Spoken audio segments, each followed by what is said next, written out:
Yesterday, I heard that there were a number of people in our in our congregation that were tallying the amount of times I said whore in the message yesterday because it was talking about the whore, the harlot of Babylon the Great, and I thought, well, for one, I thought that's a crack up because it's very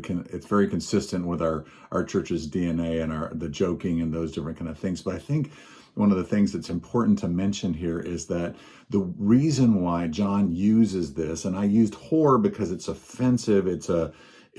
stark kind of a image that comes with that, and that's what John's intent is in the Revelation, that he wants this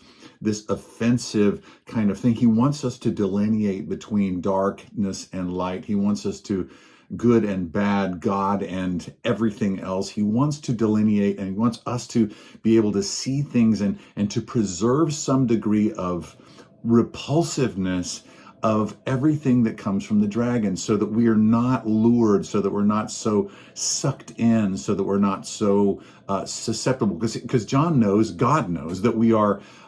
so susceptible to the lures of all of these things, to the luxury, to the materialism, to the greed, to the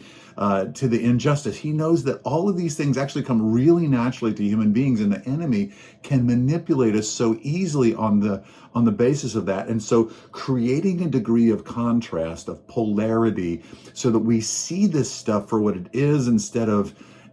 oh, this is sort of all gray area, and we just participate in this because it just seems gray to us.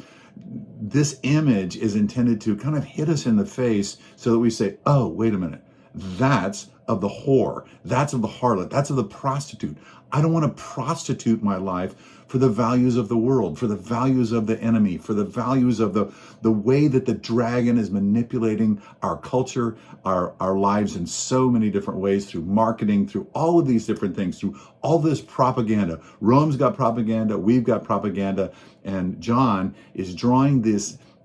stark image of the whore to alert us to wake up,